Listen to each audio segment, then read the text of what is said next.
Hello, my name's Dale Little, and looking at the screen here of Tucker Carlson program, and of course Alexandria Ocasio Cortez. I'm going to play just a clip of the part of this, about half of it, not quite half, in just a few minutes.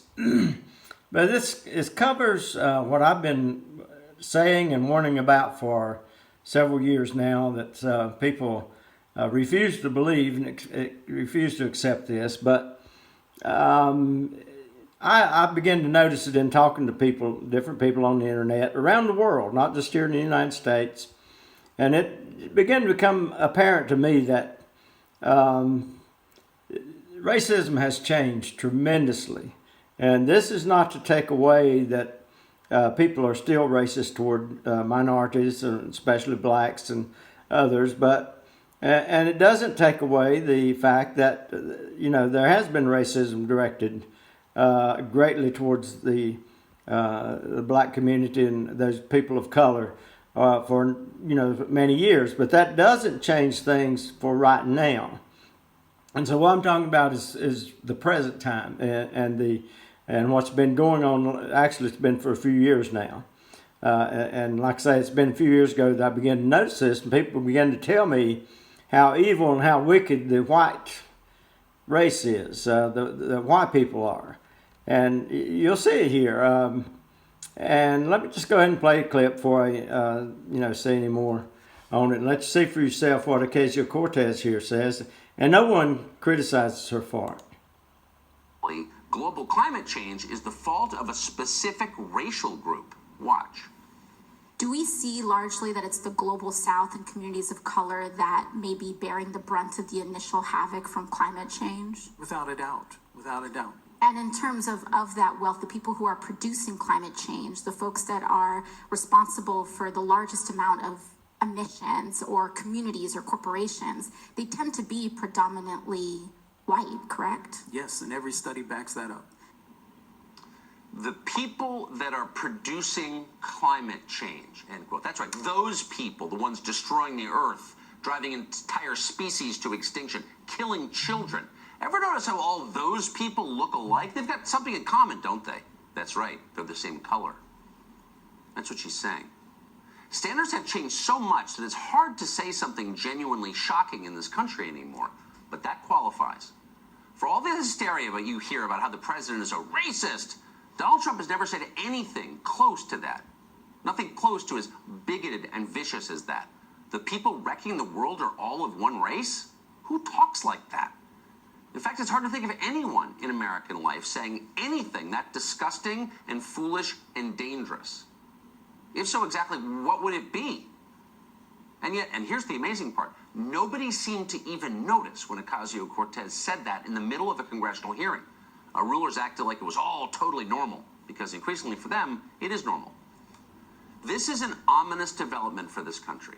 Talk like this will destroy us. It has come close before, as you know. It's possible that Ocasio-Cortez doesn't really know what she's saying.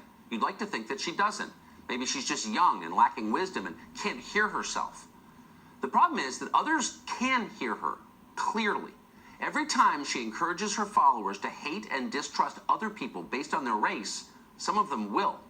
And over time, this is how countries fall apart.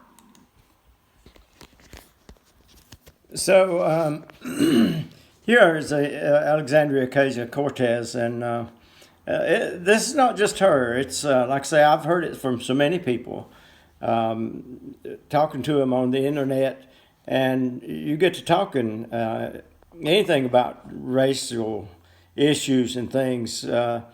It's the white people are basically the bad guys of the whole earth. We are morally inferior to any other race of people, if you listen to what a lot of them say. And some people don't feel uncomfortable even bringing that up, but I think it's dangerous to remain silent, just as it would be dangerous for the black community to remain silent when there's actually racist statements made against them. And so, and these are not code words, so to speak. People talk about the whites and we use code words, for racism. Well, nonsense. There's no code words that I know of being used to signify racism. But this is just very out in the open. And it's wrong.